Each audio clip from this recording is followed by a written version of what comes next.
ऐसी प्रीति होनी चाहिए, ऐसी प्रीति कहाँ हो पाती है, कर्मेति कैसी प्रीति कहाँ हो पाती है, अतिशय कठिन है। हरिभक्ति सुदुर्लभा। भक्ति रसामृत सिंधु में श्री रूप गोस्वामी जी महाराज कह रहे हैं, सातु साधन साहस्रैहि हरिभक्ति सुदुर्लभा। भगवान की भक्ति दुर्लभा नहीं है, सुदुर्लभा। कागोसुंबी जी ने विचार किया, सरकार ने सारी दुकान हमारे सामने खोल दी, ये ले लो, ये ले लो, भोग ले लो, ऐश्वर्य ले लो, मोक्ष ले लो, रिद्धि ले लो, सिद्धि ले लो, सब ले लो, पर इसके बाद भी ये भक्ति क्यों नहीं देना चाहते। नाथ सकल सुख देने जो कही, भक्ति आपुनी देन न कही। क्या बात है, क्यों नहीं देना चाहते हैं। बहुत बुद्धिमान कागभूषुंडी जी वो समझ गए कि इनकी दुकान का जितना सौदा है वो इतना कीमती नहीं है। इसे बाहर जो लटका रखा है, रिद्धि सिद्धि भोग योग मोक्ष ऐश्वर्य, ये सब दुकान में लोग सजा के रखते हैं ना, और बहुत कीमती कोई मणि या रत्न होता है उसको तिजोरी में बंद करके रखते हैं। इसका मतलब है तिजोरी में बंद जो अमूल्य निधि है वो भक्ति है। महाराज हमको आपकी दुकान की कोई वस्तु पसंद नहीं है, आप अपनी भक्ति कृपा करके दे दें। सरकार द्रवित हो गए, बोले सुनु बायसते परम सयाना, काहे न मांगी सी अस बरदाना। सयाना और परम सयाना, महाराज जी कहते थे ज्ञानी सयाना है और भक्त परम सयाना है, क्योंकि ज्ञानी मुक्ति प्राप्त करके संतुष्ट हो जाता है, कैवल्य पाकर के तृप्त हो जाता है, और भक्त कैवल्य को पाकर भी तृप्त नहीं होता, वो तो भगवत चरणारविंद में विमल अमल अनुराग चाहता है, तो वो परम सयाना है। भक्ति अत्यंत दुर्लभ है, अत्यंत दुर्लभ। कैसे प्राप्त हो? जैसे विद्वान की कृपा से विद्या की प्राप्ति होती है, जैसे धनवान की कृपा से धन की प्राप्ति होती है, ऐसे ही भगवान के प्राण प्यारे प्रेमी भक्तों की कृपा से, संतों की कृपा से भगवत भक्ति प्राप्त होती है। राम भगति अनुपम सुख मूला, मिले ही जो संत होई अनुकूला। संतों की कृपा से भक्ति प्राप्त होती है, और दूसरा कोई भक्ति प्राप्ति का उपाय नहीं है। संत मुक्त हस्त भक्ति का दान करते हैं, पर उसमें भी 3 लोगों को भक्ति प्राप्त हो जाए, इसमें कठिनाई है। तो शास्त्र वचन है, किन 3 लोगों को भक्ति प्राप्त हो जाए ये कठिन है। राजा का भक्त होना कठिन है, राजा को भक्ति प्राप्त होना कठिन है। इसलिए प्राप्त होना कठिन है कि भक्ति, जिसे भक्ति का अधिकारी कौन है, जिसके अंतःकरण में दैन्य का आविर्भाव हो चुका हो। इसलिए श्री वल्लभाचार्य श्री गोसाई विठलनाथ जी ने एक जगह कहा है, यद दैन्यम त्वत्कृपा हेतु स नास्ति ममाण्वपि।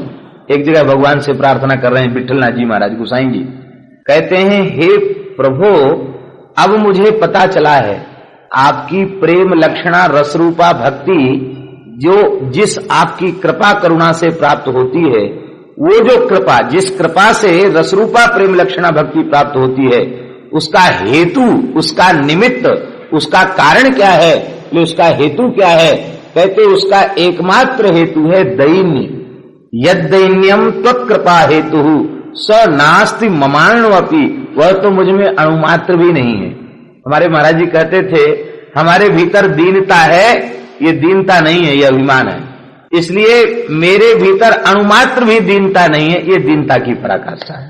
वेदांत कामधेनु में श्री निम्बार्क भगवान कह रहे हैं, निम्बार्काचार्य जी महाराज कह रहे हैं, बोले कृपास्य दैन्याद युजुप प्रजायते।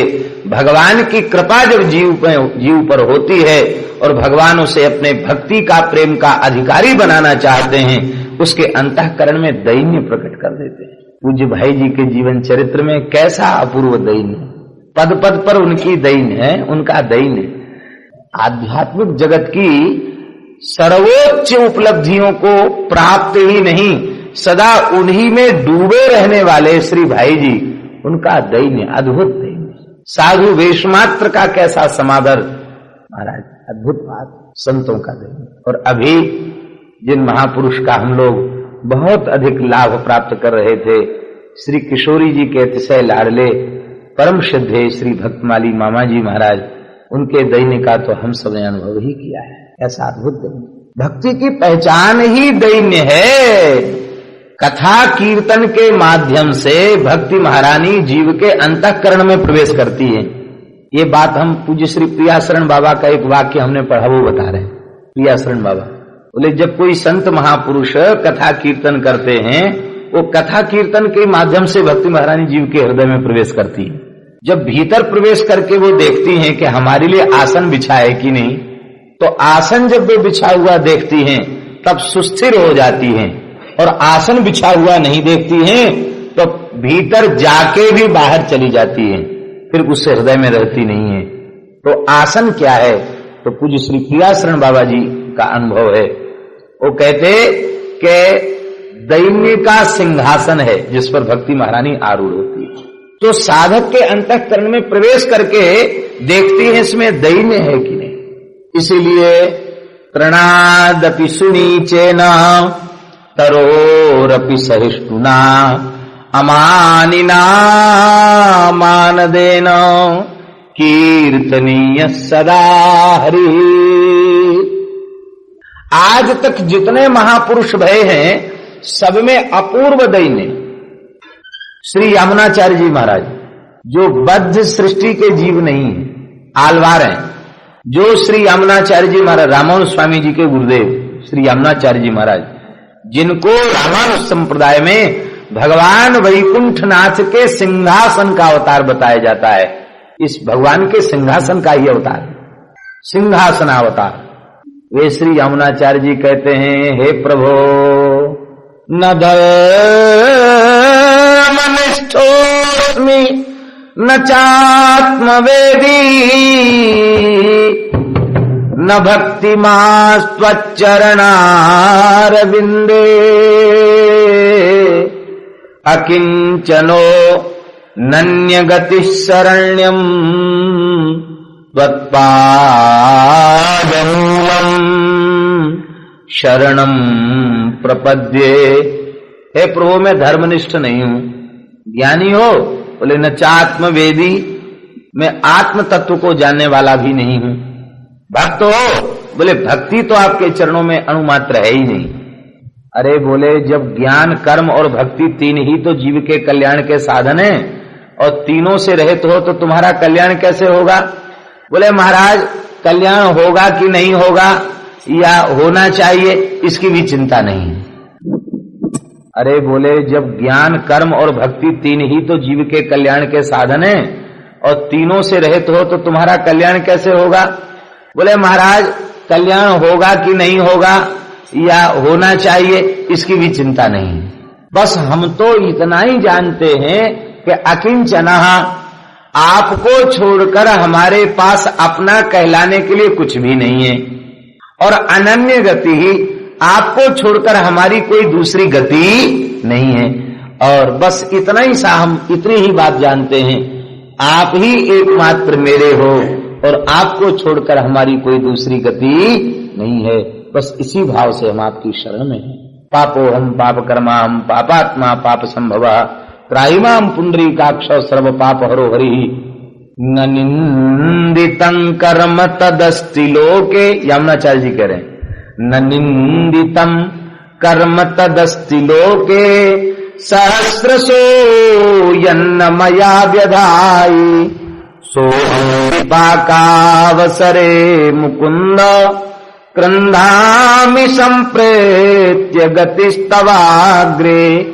हे भगवान कौन सा ऐसा निंदित कर्म है जो हमने हजारों हजारों बार न किया हो, और जब उन निंदित कर्मों के फलभोग का अवसर आया तो मैं रो रहा हूं, चीख रहा हूं, क्रंदन कर रहा हूं। हे नाथ आप ही मेरी एकमात्र गति। ये नहीं है। साक्षात महर्षि वाल्मीकि के अवतार गोस्वामी तुलसीदास जी महाराज कलि कुटिल जीव निस्तार हित वाल्मीकि तुलसी भयो। वे श्री गोस्वामी तुलसीदास जी महाराज उनका दैन्य तो क्या कहना। गोस्वामी जी का दैन्य तो कहते ना चरम सीमा को छू लिया गोस्वामी जी महाराज ने दैन्य में।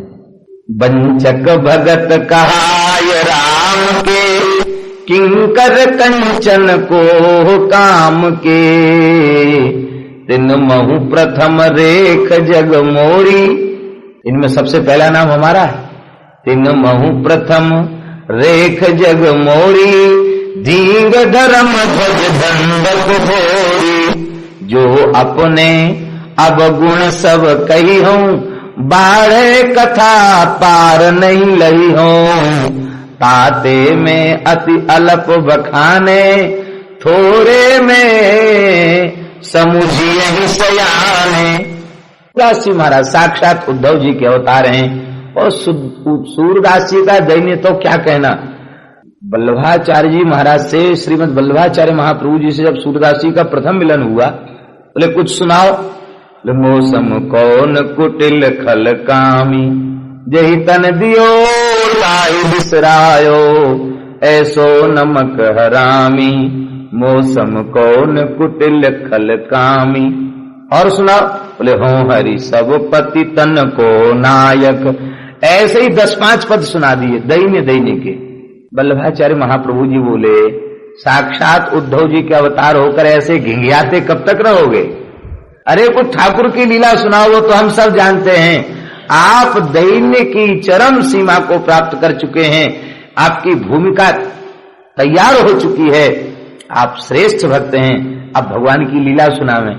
बोले नहीं, वो तो लीला तो पहले आप सुनाइए। तब श्रीमद् भागवत की सूची, श्रीमद् भागवत का संक्षिप्त प्रवचन करके सुनाया श्री वल्लभाचार्य जी ने। और प्रतिबिंबित दिव्य दृष्टि हृदय हरि लीला भासी। जैसे ही भागवत की कथा वल्लभाचार्य जी के मुख से सूरदास जी ने सुनी, बोले अब लीला वर्णन करो। सबसे पहला पद है लीला का, सूरदास जी का। ब्रज भयो महेरि के पूत, जब यह बात सुनी। ब्रज भयो महेरि के पूत, जब यह बात सुनी। सुनी आनंदे सब लोग। ऐसा अद्भुत वर्णन किया है नंदोत्सव का। बोले बस बस लीला प्रकट हो गई, लीला प्रकट हो गई। श्री नाभाजी महाराज जो ग्रंथ के रचयिता हैं, साक्षात श्री ब्रह्मा जी के अवतार हैं, और उनका दैन्य कैसा है। बड़ा प्यारा पद है, इतना बढ़िया पद है। हमारे भक्तमाल की परंपरा में इसको प्रार्थना का पद कहा जाता है। तो पुरानी जो परिपाटी भक्तमाल समाज गायन की है, उसमें भक्तमाल की समाज होने के बाद रोज ये पद गाया जाता है। अंतिम प्रार्थना के रूप में ये पद गाया जाता है। बहुत सुंदर पद है, नाभाजी का पद है।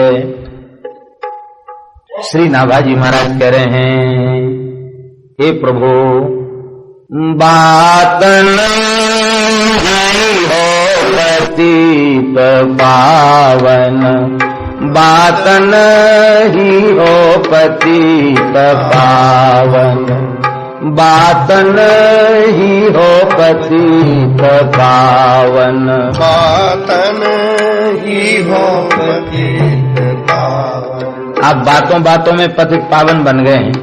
थोड़ा अपने नाम के अर्थ का विचार तो कीजिए। भगवान बोले क्या करें। मोरे राम परे जानोगे, मोरे राम परे जानोगे, बिन रण सूर कहावन, बिन रण सूर कहावन, बात नहीं हो पतित पावन, बात नहीं हो पतित पावन। हमारे जैसे पतित से पाला पड़े तब पता चलेगा कैसे पतित पावन हो। बिना युद्ध के ही सूरवीर का खिताब लेना चाहते हो। बिन रण सूर कहावन। राम जी मुस्कुराए उठे नाभाजी के इस तर्क पर। बोले अरे भाई ऐसा आरोप क्यों लगाते हो। बोले हमें पता है आप पतित पावन हो।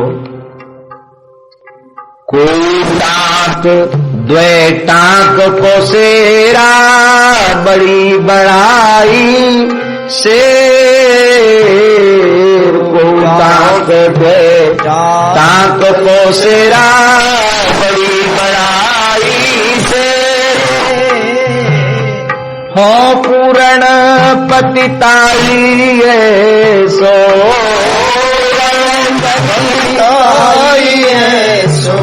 हो पूर्ण पतिताई सो, पूर्ण पतिताई सो, जो पाषाण में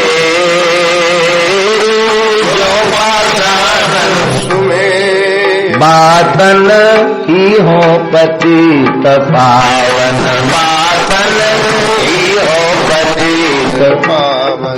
कोई छटाक भर का पापी है, कोई 2 छटाक के पापी हैं, कोई 1 पाव के पापी हैं, कोई आधा सेर के पापी हैं और कोई पूरे पक्के 1 सेर के पापी हैं। नाभाजी के कहने का अभिप्राय है कि जिन्हें आप पातकियों में शिरोमणि मानते हैं वो पूरा 1 सेर का पापी है। हम न तोला भर के हैं, न छटाक भर के हैं, न पाव भर के हैं, न आधा सेर के हैं, न 1 सेर के हैं।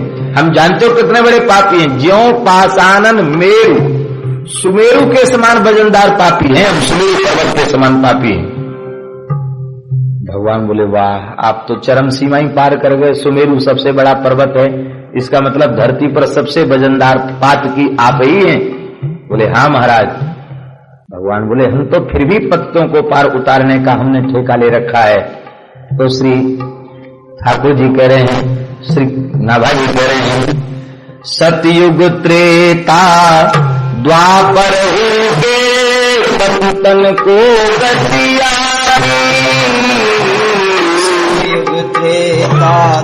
द्वापर के पतितन को गतिया,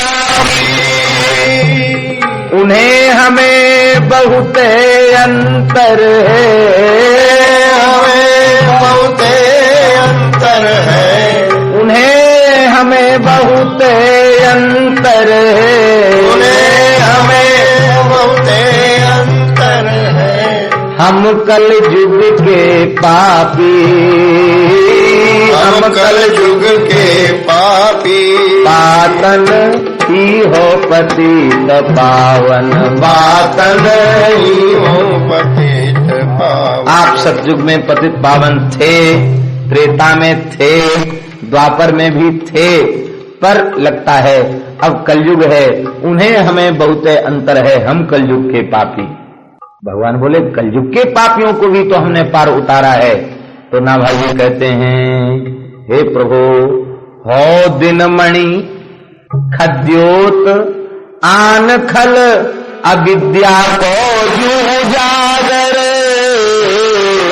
दिन मणि खद्योत आन खल अविद्या को उजागर, गोपद पावन के न सरवरे, गोपद पावन के न सरवरे, हो दुर्मति जल सागर, हो दुर्मति जल सागर, बातन ही हो पतित पावन, बातन ही हो पतित पावन, बातन ही हो पतित पावन, बातन ही हो पतित। आप तो दिनमणि हैं, मैं जुगनू हूँ। हो दिनमणि खद्योत आन खल, बहुत बड़ा खल हूँ। अविद्या को उजागर करने वाला हूँ। हे प्रभु, ऐसे इस दीनहीन पतिताधम नाभा को आपको पवित्र करने में बड़ा श्रम करना पड़ेगा। गाय के खुर के समान गड्ढे में कोई जल भरा हो, उसे शुद्ध करने वाले को शुद्ध करने वाला नहीं कहा जाएगा। गोपद पावन के न सरवरे, हो दुर्मति जल सागर, मैं तो दुर्मति का समुद्र हूं, विषय का समुद्र में मैं विषय समुद्र में पड़ा हुआ हूं, ऐसा नहीं है। मैं स्वयं ही विषय समुद्र हूं। पतित पावन बिरद तिहारो, कोई करो परमान, पतित पावन बिरद तिहारो, कोई करो परमान, पतित पावन बिरद तिहारो, सोई करो परमान, पतित पावन बिरद तिहारो, सोई करो पावन नाव पार करो नाभा, पावन नाव पार करो नाभा, के हरि पकड़ो कान, के हरि पकड़ो कान, बातन ही हो पतित पावन, बातन ही हो पतित पावन, मोटे काम परे जाने, मोरे काम परे जानोगे, मोरे काम परे जानोगे, मोरे काम परे जानोगे, बिन रण सूर कहावन, बिन रण सूर कहावन, बातन ही हो पतित पावन, बातन ही हो पतित पावन। हे प्रभु पतित पावन विरध तिहारो, सोई करो परमान। उसको आज प्रमाणित करने का अवसर आ गया। चूक जाओगे तो फिर अवसर बेर बेर नहीं आवे, मन पछताई है अवसर बीते। सोई करो परमान, पाहन नाव पार करो नाभा। या तो इस पत्थर के जहाज को भवसागर से पार उतार दो, क्योंकि पत्थरों को पानी पर तैराना आपको बहुत अच्छा आता है, इसलिए पाहन नाव पार करो नाभा।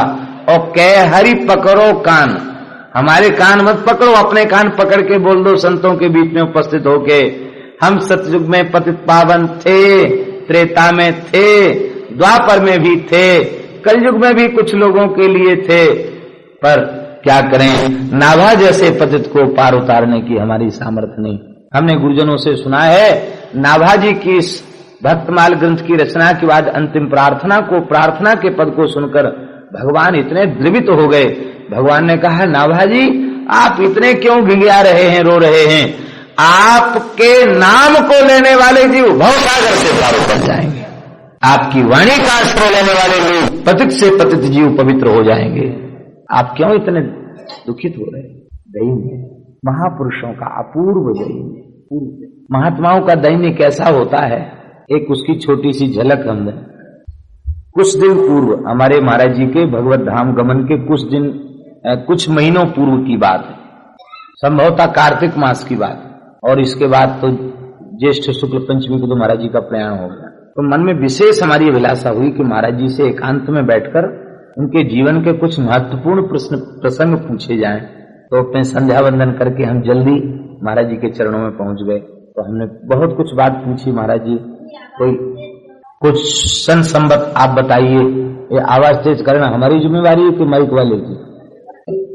किस सन में ग्रह त्याग हुआ, कोई विशेष अनुभूतियां हुई, वृंदावन कब आए, अयोध्या कब गए? महाराज जी सुनते रहे। हम सोचे कि एक आध प्रश्न का उत्तर देंगे, वो बोले ही नहीं। तो कम से कम 10 मिनट हमने कई प्रश्न किए। इसके बाद महाराज जी बोले, वाह बहुत अच्छे प्रश्न किए सवेरे सवेरे। इन प्रश्नों का मतलब है कि आप चरित्र लिखना चाहते हैं। पंडित जी हम अपना चरित्र कहेंगे तो तुम साधु की क्या चले, हमको मनुष्य भी नहीं मानोगे। हमारे जैसे पतित जीवों के चरित्र नहीं हुआ करते हैं, चरित्र तो श्री रामकृष्ण के होते हैं और उनके प्राण प्यारे भक्तों के होते हैं। ऐसा कहकर महाराज जी रोने लग गए। और फिर एक वाक्य कहा, बोले लोग आकर हमसे कहते हैं कि महाराज संसार अच्छा नहीं लगता, भगवान की भक्ति चाहिए, तो लगता है अभी कलयुग नहीं आया। पर जब हम जैसे लोगों को लोग साधु कहने लग जाते हैं तब लगता कि हाँ लगता है कलयुग आ गया। ये कलिकाल का ही प्रमाण है, हमारे जैसे साधारण मनुष्यों को लोग साधु कहने लगे, ये उनका स्वाभाविक दैन्य था।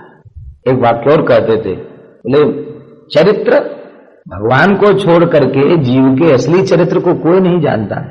राम राम करो काहे को प्रपंच में पड़े हो, एक शब्द भी एक वाक्य भी नहीं बताया। एकाध तो कोई घटना सुना देते, एक भी घटना नहीं सुना।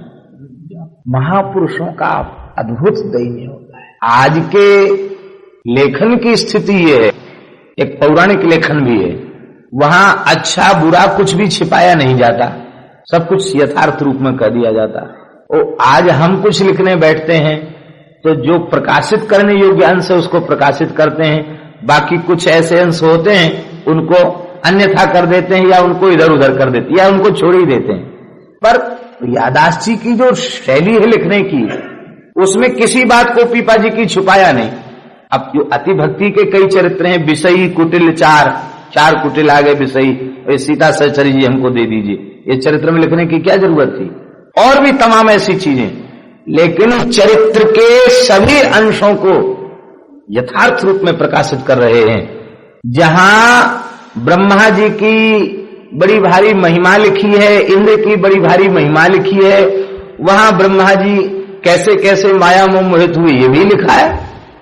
वहां इंद्र कैसे कैसे माया में मोहित हुए और उनको गौतम ऋषि ने श्राप दिया, इंद्र की दुर्दशा भी लिखी है।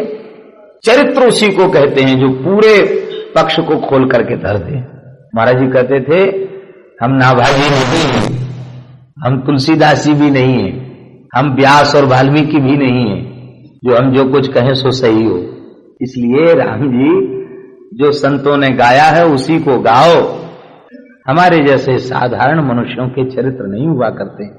हमने ये बात पूज्य श्री मामा जी को सुनाई तो मामा जी गदगद हो गए और उन्होंने कहा कि ऐसे संतों के ही चरित्र लोगों के लिए आदर्श बनते हैं और जो बढ़ा चढ़ाकर अपने बारे में प्रचार करते हैं उनके चरित्र किसी के लिए आदर्श नहीं बनते।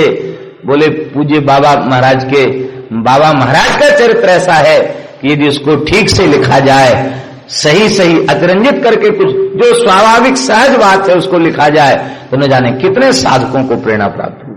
अब आप देखिए परम श्रद्धेय पूज्य श्री भाई जी, उनके पावन प्रेरक प्रसंगों को आज वे प्रकट हो रहे हैं, प्रसंग प्रकट हो चुके हैं। हमने दर्शन नहीं किया तो हम कभी कोई पढ़ते हैं तो हृदय एकदम गदगद हो जाता, मन में होता कि अरे हम भारी अभागे हैं, हमको दर्शन क्यों नहीं हुआ, तो मन में आता है। लेकिन एक प्रश्न है, क्या उनकी उपस्थिति के काल में लोग उनकी इतनी महिमा समझ सके क्या?